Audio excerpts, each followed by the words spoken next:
Hello, time for another 2-minute mastering tip. And first things first, I've really enjoyed doing these little videos and it seems like you guys are enjoying watching them. But I have to be honest, it's been stressing me out a bit.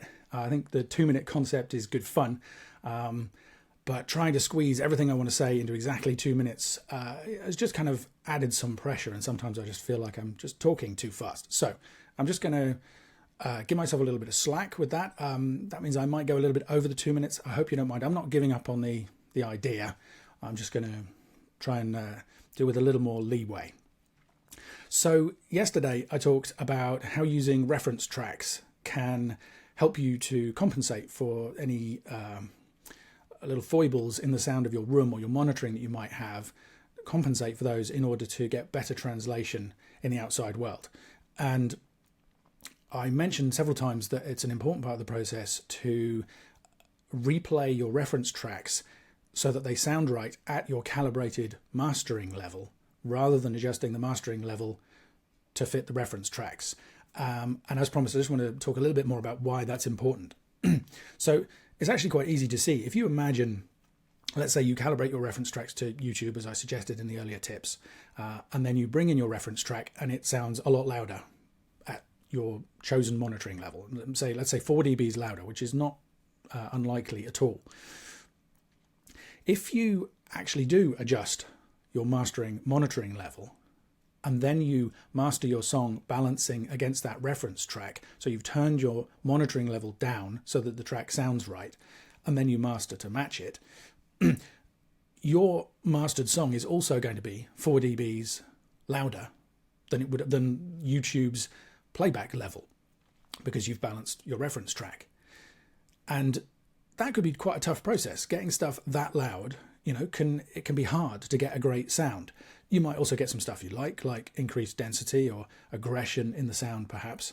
But those are things that can be achieved without doing the loudness boost. And the silly thing is that when you then upload that song to YouTube, it will get measured and YouTube will say, well, it's 4 dBs louder than our playback level, so we're going to turn it back down again.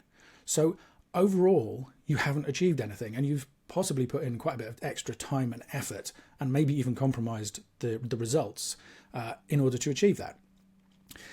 Now think about how it will work if you use the method I'm suggesting, where you bring in the reference track and you hear that and you see on the meters that it's too loud for the monitoring level that you've chosen. So you turn it down so that it sounds right at your chosen monitoring level, and then you master your song. You still get to use the reference track, match all of the properties of it that you like. If it has increased more density or more aggression to the sound, maybe a little bit of distortion or saturation, whatever that might be, as a result of its loudness or the production choices that were part of it, then you can still match those. They're all achievable without doing the loudness lift as well.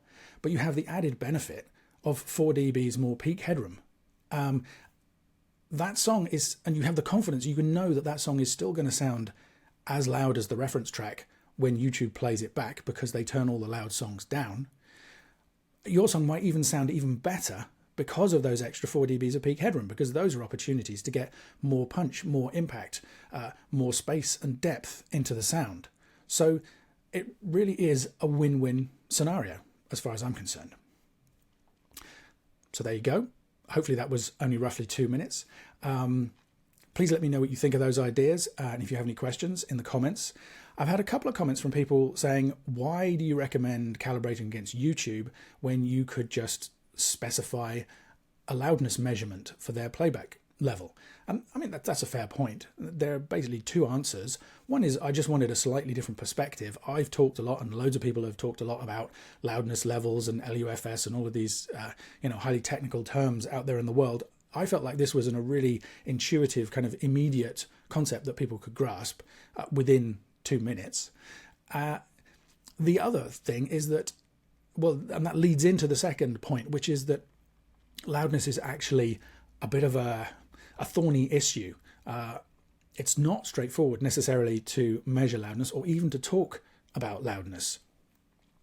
So yeah, what I managed to get across, hopefully in 2-minute mastering tips, I think could have taken much longer if I had dove straight in on the over-loudness topic. But that is something that I'm willing to have a go at. If you guys are interested, again, please let me know in the comments. I'm going to put some links with this video so that if you're interested in finding out more about what I've already written on the topic, you can look into that. But yeah, let me know if you'd like to see more tips just talking about loudness and how that affects mastering and online playback and all of those kind of issues. Please like and share this video if you found it interesting or helpful. Head over to productionadvice.co.uk. My blog there has loads more information on topics like this, longer videos, all the rest of it. And I'm also uploading these tips now to a YouTube playlist where you can watch all of them and refer back if you like. And the link for that will also be in the post with this video.